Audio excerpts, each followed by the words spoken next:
I'm about to drop a revelation. Now, you might want to get some notes. You might want to replay this. But if you've ever want to get out of deluded land or feel like something was trying to control your mind, listen clearly, okay? The toxicity was very real, coming from all angles. This goes deeper than just a relationship. The narcissist, narcopath, toxic person, when you say toxic, this stuff attached to them. This is venom.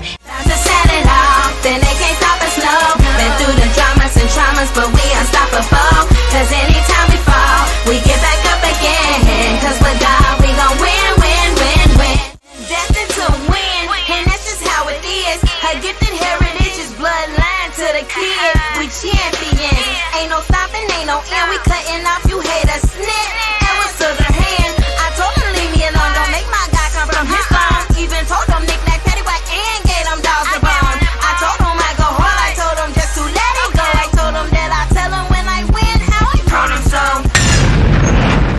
This is Venom. And yes, it is mentioned in the Bible. And yes, it is like the movie Venom. Now, this thing is a underwater spirit. And it literally is like black goo. And it stalks the person. And what it looks for is iniquity and wickedness. And it is a shapeshifter. And this thing can be big or small. These little parasitic worm things that get in the brain, the narcissist has that. So when I literally said they had the toxic breath, yes, it was the breath of death. That's why Jesus said they mouths be like open tombs. So you have to understand what you was in love with was something that has been stalking you for a very long time, something that was probably married to the bloodline, a cursed generational occult bloodline with witchcraft attached, because this black goo is aware and sentient. It's like a black snake, and when you have like some type of negative emotion, it literally senses and finds you out and attaches itself to you. When you're coming out of this, you're not going to get along with the narcissist. Y'all are on two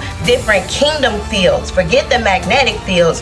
Then once these parasitic things get in, they start to hijack and take over your mind. It literally mentions it in the Bible. Like when you deal with somebody that is wicked, that is in agreement with wrath and anger and rage and all of those iniquity sins, this thing is in the brain. You was never in love with the narcissist. You was in love with this thing. And it's very sadistic and it loves to torture and torment. You are not tripping when you're like, man, this thing that I'm laying next to is shape-shifting, because they have suspended them somewhere in the quantum, in the spirit realm. It gets a connection with you, and then it puts you on this hamster wheel. And once it knows that you are committed, that you are in a covenant of some sort, a contract, the person will leave, but that venom thing, that thing will still be there. That's what be hunting at night. That's what be causing the sleep paralysis. That's what be giving you those crazy dreams.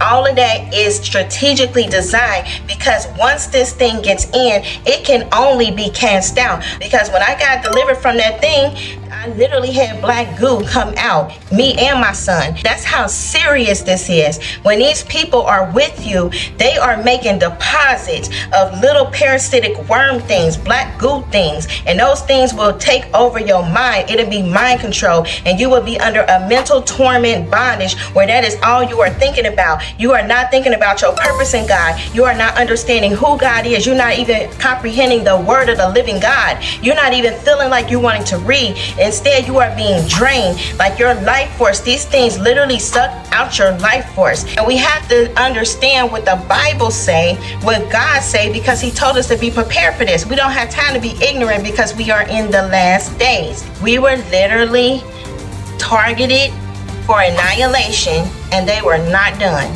And until you really address that thing that's in the room at night, all of this will just keep be a repeated cycle. Do you wonder why narcissist is rattled with diseases? This thing is affiliated with certain cancers, retroviruses, it's gall stuff, because you got bile and the gall and all of that stuff got to deal with this venom and poison. And if you were the victim of it, yes, you might still have to have that too, because the goo gonna come in you, whether you like it or not. As soon as you call that thing boo, that goo is in you. Okay, boo to the boo.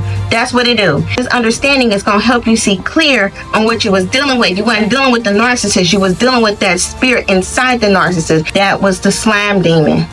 Let's call it what it is. The black goo, slime demon. Because that'll be a name for it that might not get screened. So the slime demon, that thing gotta come out. Or you gonna stay stuck. to turn on that thing, and that thing come with self-pity, that thing come with unforgiveness, resentment, betrayal, all of that. So if you're feeling any of that stuff, you got to come out of agreement with that. You got to learn who you are in God, get some truth in there, and then you can turn and fight this thing, okay? This Rahab, Tannin, Leviathan thing, okay? Because it's all the same, okay? They all the sea serpents. Hope this helps.